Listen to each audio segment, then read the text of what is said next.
Todos acharam? De Jesus. Pai, eu quero mais uma vez, Senhor, te pedir diante da tua presença que o Senhor possa falar, Deus, ao nosso coração, nos ensinar, nos dar sabedoria. Senhor, que a tua palavra ela seja luz para a nossa vida, Deus. Ilumina nosso pensamento, nos ensina, Senhor. Que na tábua do nosso coração esteja escrita a tua vontade, teu querer, que não seja eu a pronunciar a tua palavra, mas o teu Santo Espírito, Deus, em nome do Senhor Jesus. Amém? Amém. O salmista, ele diz assim: guarda-me, ó Deus, porque em ti me refugio. Digo ao Senhor: tu és o meu Senhor. Outro bem eu não possuo, senão a ti somente. Olha, pastor, eu gosto de parando para que a gente possa compreender um pouco, né, pela misericórdia de Deus. Aqui quem está falando é Davi, um homem que realmente não tinha muito recurso, um homem que era do campo, mas que se tornou o grande rei que Israel teve até o dia de hoje. Davi teve seu nome exaltado diante dos homens. Davi foi grande, foi valente, foi poderoso. Davi foi muito rico. Mas Davi está dizendo: guarda-me, ó Deus, porque em ti me refugio. Isso é uma oração que mostra a pessoa que conhece a Deus de fato e de verdade. Porque aquele que conhece o Senhor de fato e de verdade sabe que somente nele nós temos a proteção que nós tanto precisamos na nossa vida. Amém, igreja?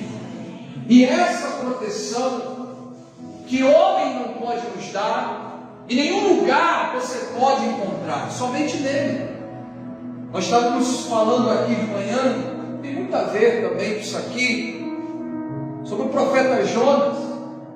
Jonas, ele profetizava, milagre acontecia, as bênçãos eram reveladas, mas Deus dá uma ordem a Jonas. Presta atenção no que o Espírito Santo está falando. E qual é a ordem que Deus dá a Jonas? Não é a Nínive. Desponte. E o que eu falei aqui de manhã, assim como Deus fala para Jonas, desponte, Deus também fala para ele, desponte, vai a Sarepta. Por quê? Tanto Nínive, que Deus fala que a malícia daquele povo subiu até ele, Sarepta também não era um lugar agradável. Sarepta era um lugar onde as pessoas adoravam todos dentro. Para você entender, a pessoa que mais queria o mal de Elias, que era Jezabel, era herdeira daquela terra também chamada Sarepta, fazia parte da terra do pai dela. Então Deus manda Elias para uma terra do inimigo. Deus manda Elias para uma terra aonde ele sabia que a dona daquela terra queria a cabeça dele. Por isso que Deus fala: desponte e vai para lá. Deus dá uma ordem. Só que quando Elias recebe a ordem, ele tem dentro dessa oração de Davi, dentro dele. Se Deus está mandando eu ir, Deus é meu refúgio. Ele não vai me mandar ir para eu perder a minha vida. Ele não vai me mandar lá sem cumprir o propósito dele. Escuta uma coisa: se Deus está mandando você ir, se Deus está mandando você se levantar, Ele não vai deixar os seus planos serem frustrados. Não vai ficar no meio do caminho. Mas é como uma pregação que eu vi ontem, muito boa, interessante. Deus, ele poderia criar tudo no piscar de olhos, porque Ele é Deus, o poder, a autoridade está na mão dele. Mas se até Deus obedeceu o processo, por que eu quero pular o processo? Por que eu não entendo que é preciso ter esse processo? Por que eu não entendo que é preciso eu estar na mão de Deus em Nínive e também aonde me agrada? Em todo lugar Deus é contigo. Quando os discípulos enfrentaram a tempestade, Jesus não deixou de estar com eles na tempestade. Fisicamente, Jesus estava no monte. Mas logo vendo a situação, Jesus se aproximou dele, porque o Espírito estava com eles. Amém, igreja? Jesus não deixou o barco naufragar, porque ele sabia das limitações dos discípulos. Você acha que Jesus não sabe das tuas limitações? Você acha que ele não sabe até onde você pode chegar? Mas por que ele te mandou ir num lugar que você não pode ir além? Porque é Ele que vai fazer você ir além. É Ele que é o meu refúgio, como Davi está dizendo. Por quê? Porque Davi sabia: como que eu vou vencer Golias? Deus é meu refúgio, Deus vai me dar vitória. Como que eu vou vencer Saul e todo o exército dele? Deus vai me dar vitória. Davi não se preocupou em tacar pedra em Saul. E olha que ele teve Saul na sua mão. Mas ele sabia que o que era dele, uma hora ia chegar nas mãos dele, como chegou. Não era Saul que ia impedir. Você está conseguindo compreender isso? Não tem ninguém no mundo que possa impedir aquilo que Deus já estabeleceu para você, porque Davi já era rei. Ele já tinha sido ungido rei. Olha, pastor, o Espírito Santo só ficava no sacerdote e no rei. Se quando Davi recebeu a unção na casa do pai dele, e a palavra de Deus está dizendo que o Espírito se apossou de Davi, todos naquele lugar, Samuel e todos sabiam que Davi era o novo rei de Israel.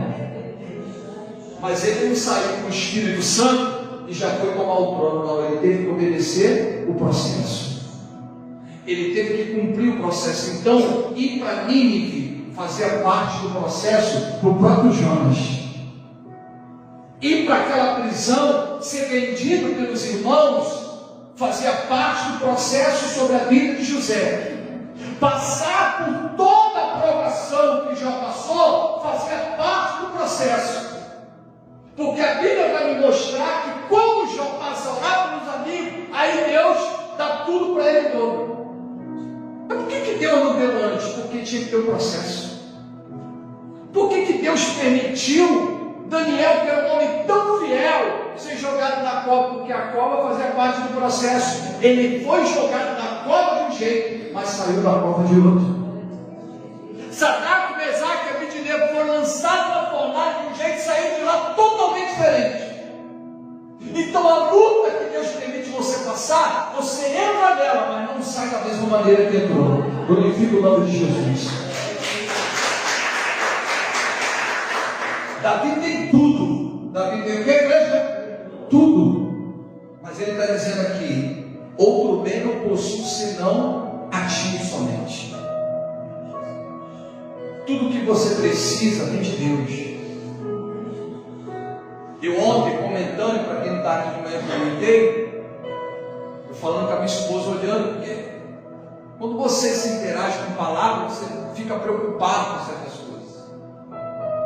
Tem muita gente lá fora que não busca Jesus, busca amuleto, busca algo que ela possa colocar a mão. Se você buscar o pastor, você está buscando um amuleto. Se você buscar a esposa do pastor, o irmão da igreja, o irmão da igreja saiu, eu vou abandonar Jesus, você está buscando um amuleto. Porque a glória que você precisa não está no homem, a glória que você precisa está em quem? A glória que você precisa não está na toalha. A glória que você precisa está nele. E quantas pessoas têm se enganado? Porque deixam de buscar na palavra o ensinamento para buscar aquilo que ela possa colocar nela. Busca o que é do céu. Porque se você busca o que é do céu, a glória, ela se exalta aqui na terra. Busca o céu. Busca fazer a vontade dele. O que Jonas fez? Ele deixou de fazer a vontade de quem? A Bíblia vai dizer que Jonas fugiu da presença de Deus. E o mais interessante interessante, ele pagou para entrar no navio. Tem gente que voluntariamente ela paga para sofrer. Por quê? Porque Jonas entrou no navio e ele também sofreu. As pessoas que estavam ali, eu acho que sofreram mais do que ele. Tem pessoas que às vezes na família dela, tem pessoas que estão sofrendo porque ela pagou o preço para aquilo ali. Mas Deus não chamou ela para ser fugitivo, Deus chamou ele para ser o quê? Filho. Escuta isso. Deus não me chamou para ser fugitivo, Deus me chamou para ser filho. Mas assim como de manhã o Espírito Santo falou, volto a afirmar, Ele vai me tratar da maneira que eu me coloco diante dele. Se ele me dá uma ordem e eu desobedeço, eu vou ter toda a recompensa que a desobediência pode me dar. Se você for ver Deuteronômio 28, está lá as bênçãos decorrentes da obediência, mas as da desobediência são milhares, são muitas. Então por que eu quero a da desobediência, se Deus tem para me dar da obediência? Pastor, mas é complicado demais. Não, somos nós que complicamos tudo. Porque quando eu falo fugir, nós às vezes como pastor também fugimos. O obreiro não tem a ver com pastor, que é isso? Eu estou falando de Jonas, profeta. Eu estou falando de Elias, profeta, que fugiu da presença de Deus, se escondeu dentro de uma caverna. E por que eu não vou estar incluído no meio disso? Eu não sou nem comparada, nem a unha de Elias. Se Elias fugiu, muito mais é. Mas eu posso fugir, mas Deus vai atrás de mim e vai atrás de você. Diga a glória a Deus. Porque Ele ama a nossa vida. Só que uma coisa interessante, Elias não fica na teimosia. Elias reconhece, espera lá, Deus está falando comigo. Ele mandou, veio o terremoto, Deus não estava lá. Veio o fogo, Deus não estava lá, mas a brisa me envolveu. E se a brisa me envolveu e eu senti a presença, não vou ficar dentro da caverna, eu vou sair de dentro dela. Quando Jonas desce o porão, é como se ele tivesse entrado também numa caverna. Estava o rebuliço lá fora, em cima lá do navio. E lá em Elias estava o rebuliço também acontecendo. E Elias dentro da caverna. Ei, eu te chamei para ficar dentro da caverna? Eu não te chamei para ficar dormindo dentro do porão? O barco da naufragia, você está dormindo dentro do porão? Isso tudo está acontecendo por culpa sua. Porque você está fugindo. Se você não se atentar que você tem uma vocação, e todo mundo que está aqui tem. Porque quando Deus te chamou, Ele te fez promessa. Amém, igreja? Ele fez promessa na tua vida. Diga para essa pessoa que está do teu lado: Deus te fez promessa na tua vida. E essa promessa, não é para repetir não, mas amém. Nessa promessa tem uma vocação. Um sou chamado pastor, outros missionários, missionárias, pastores, outros são chamados empresários. Cada um tem que entender a sua vocação, mas todo mundo tem. Pastor, Deus me deu o dom, por que não está usando? E até quando você vai fugir? E até quando você está vendo o mar batendo para lá, batendo para cá, quase barco na naufrágio, você ainda tem outro para insistir em fugir. Deus te chamou para ficar dentro da prisão, e se não sabe dentro da prisão, o copeiro vai ter que sair de lá. Escuta uma coisa: José ficou aflito. Fala para Faraó, avisa para ele. Passou o tempo, passou 2 tempos, mas tinha que acontecer aquele sonho na cabeça de Faraó, porque José não tinha que sair de lá como um simples escravo. José tinha que sair de lá para ser exaltado. Mas se o copeiro fala logo para Faraó, ele até poderia sair de lá. Mas quando ele saísse, não ia sair da forma que aconteceu, não ia ser. Espera só mais um pouco. Porque tudo que Deus está te dando, você pode suportar. Amém, igreja? Quem está compreendendo a palavra? Tem algo de Deus para a tua vida, você crê nisso? E ele diz: quanto aos santos que há na terra, são eles os notáveis, nos quais tenho todo o meu prazer. Muitas serão as penas dos que trocam o Senhor por outros deuses. Não florescerá obedecerei às suas libações de sangue, os meus lábios não pronunciarão o seu nome. O Senhor é a porção da minha herança e o meu cálice. Tu és arrimo da minha sorte. Caem minhas divisas em lugares amenos. E muito linda é a minha herança. Muito linda é a minha o quê? Hein, igreja? Bendigo o Senhor. Escuta isso. Agradeço. Bendigo o Senhor que me aconselha. Pois até durante a noite, o meu coração o quê? Me ensina. Você que teve de manhã, eu falei assim, sabe aqueles pensamentos que vêm? E muitos dizem assim, é coisa da minha cabeça, é coisa da sua cabeça nada, Deus está falando contigo. Quando você coloca a tua cabecinha no travesseiro, vem 1000 pensamentos dentro de você. E muitos desses pensamentos Deus está falando, faz isso aqui, faz aquilo ali. Ele está aconselhando. O que você faz com o teu filho? Você aconselha, mas você pode forçar ele a cumprir o teu conselho? Você não pode. Porque ele é independente, chega uma hora que ele vira o quê? Independente. Quando nós assumimos o compromisso de estar com Jesus, nós aceitamos Ele como Senhor e Salvador da nossa vida, mas nós somos livres. Nós fazemos da nossa vida o que bem entender, mas Ele sempre vai nos aconselhar. Olha o que a palavra está dizendo. Vem que propõe hoje a vida do bem, a morte do mal. Aí Deus começa a mostrar os benefícios da vida e os malefícios da morte. Só que lá na frente Ele vai dizer assim, aconselho-te, pois pela vida, eu estou trazendo na tua mão, é você que escolhe, mas eu te aconselho, não escolhe a morte não, escolhe a vida. Para que vivas tu e também a tua descendência, a tua família, a vida dentro da tua casa, quando Jesus é o Senhor da tua vida. Glorifica o nome dele, igreja. Quando você aceita os mandamentos, por mais difícil que seja, a vida, aquilo que estava morto passa a ter o quê? A ter vida. Olha de Isaac, fez o contrário. Deus fala, Isaac está numa terra estéril, tem que sustentar a família agora. Quantos nordestinos saíram do Nordeste para vir para cá porque é seca lá? E o que eles fizeram? Foi algo errado? Não, estou pensando em sustentar a sua o quê? A sua família. Presta atenção no que o Espírito Santo está falando. Estão pensando em sustentar a sua família, não está fazendo nada errado. Só que Deus fala para Isaac, você não vai sair daí não. É para você ficar aí. E agora? Estou vendo todo mundo indo para lá, para o Egito, uma terra que tem alimento, e eu vou ficar aqui? Se Deus está mandando, algo vai acontecer. Mas é fácil? Não, não é. Mas vai doer no coração. Isaac, você tem o que na tua mão? Eu tenho uma semente. Então aquilo que você plantar, pode plantar. Porque uma hora você vai colher. E o pensamento de Isaac? E o inimigo assoprando? Você vai jogar a semente fora.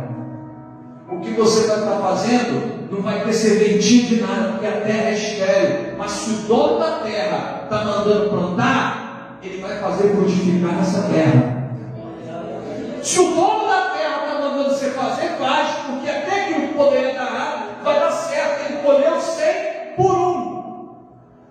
E aquele homem que sai do Belém, não, eu vou para lá com a minha família, porque vai dar tudo certo, não pediu a direção de Deus, morreu ele, morreu os filhos, fica a mulher e as noras lá, padecendo. E aí, elas ouvem dizer que Deus deu pão naquele lugar. Por quê? Era só um processo. Deus não esqueceu do seu povo. Se Deus mandar ir, pode ir, que vai dar certo. Mas se Deus mandar ficar, fica também, que vai dar mais certo ainda. Quem está compreendendo, pastor, em nome de Jesus?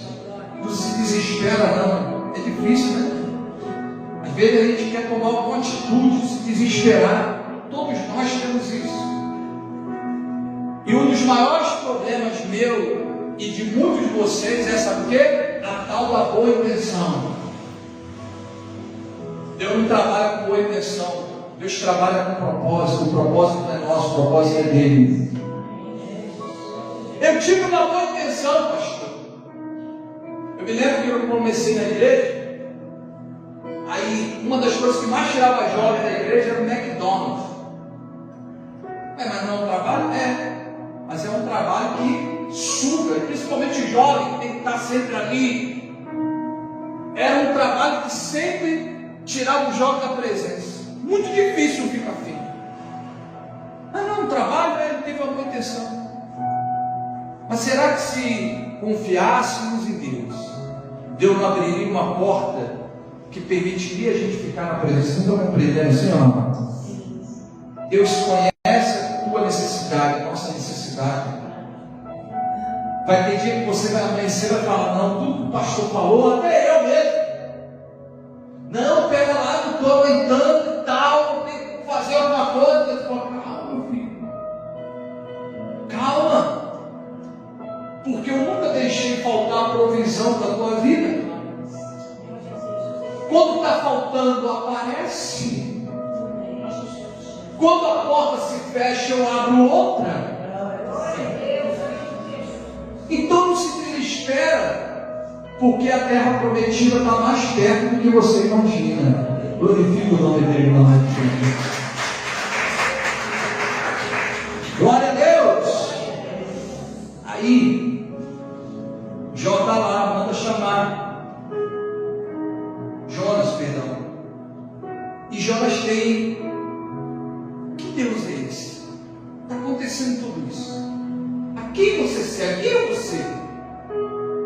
Em outras palavras, Jonas reconhece o seu erro.